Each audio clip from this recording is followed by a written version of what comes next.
The lawyer looked me straight in the eyes and said, "According to your father's will, you inherit nothing." At that moment, my entire world fell apart. Before we begin, thank you for being here. If you enjoy emotional stories filled with family drama, shocking betrayals, and satisfying justice, don't forget to like this video, subscribe to the channel, and turn on notifications. Now, let me tell you what really happened. My name is Daniel Ortega, and until 6 months ago, I believed my family was built on trust. I was wrong. My father, Ernesto Ortega, had worked his entire life to build a successful furniture company. He wasn't a millionaire, but he owned a beautiful house, several properties, and enough savings to give both of his children a secure future. Everyone in town respected him. What nobody knew was that his health had been getting worse for years. When the doctors diagnosed him with heart failure, I put my own life on hold. I reduced my hours at work, visited him every day, cooked his meals, drove him to every medical appointment, and stayed with him during countless sleepless nights. My older sister, Laura, lived only 2 hours away. Yet weeks sometimes passed without her calling. Whenever my father asked about her, I always lied. "She's very busy, Dad. She'll come next weekend." I didn't want him to feel abandoned. Every time Laura finally appeared, she acted like the perfect daughter. She arrived with expensive flowers, hugged my father in front of everyone, stayed for an hour, took dozens of photos, and then disappeared again. People praised her. "Your sister is wonderful." I smiled. Only I knew the truth. One evening, while we were sitting on the porch watching the sunset, my father looked at me. "Daniel." "Yes, Dad. If one day I'm gone, promise me you won't let money destroy this family." I laughed softly. "Don't worry. Laura and I are adults." He didn't smile back. Instead, he stared into the distance. I stood frozen in the hallway, staring at the closed bedroom door. For several seconds, I didn't move. Laura had never looked nervous before. Not during the funeral. Not when the lawyer read the will.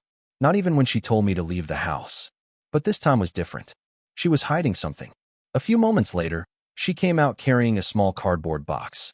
As soon as she saw me, she hugged it tightly against her chest. "What are you looking at?" she snapped. "Nothing." "Good. Then leave." She brushed past me and hurried downstairs. I watched from the front window as she placed the box in the trunk of her car. Before driving away, she looked back at the house one last time.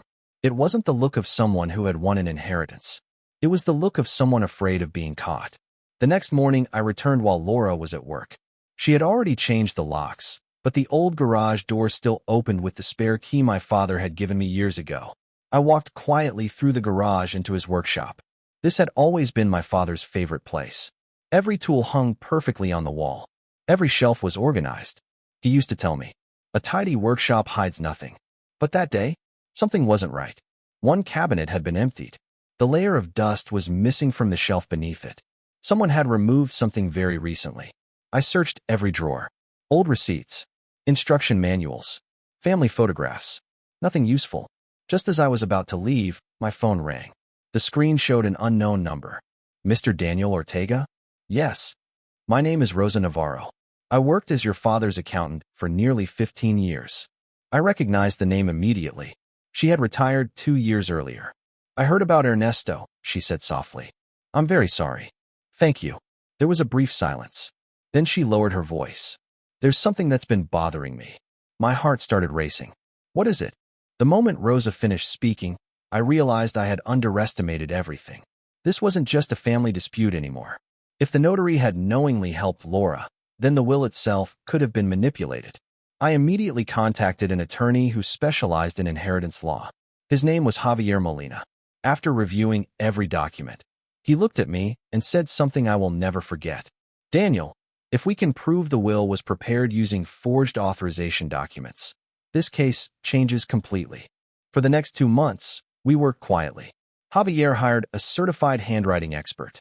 The expert compared dozens of my father's signatures with the one on Laura's authorization letter. The conclusion was clear.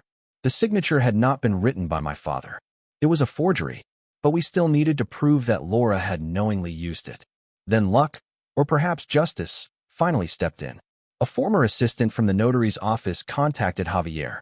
She had recently resigned after years of working there. "I can't stay silent anymore," she told us. She explained that, a few weeks before my father's death, Laura had visited the office several times. Each time she insisted on speaking privately with the notary. The assistant had found the meeting strange because my father was never present. She also revealed something even more important. Every visitor entering the office had been recorded by the building's security cameras. The recordings were normally deleted after 6 months. But because of a technical problem, the backup files had never been erased. When Javier obtained the footage through legal channels, my hands were shaking. The video clearly showed Laura entering the office carrying a folder. She arrived alone. She left alone. My father never appeared. That single recording destroyed Laura's entire story. A few weeks later, the case reached court. It was the first time I had seen my sister since that afternoon at the Ho.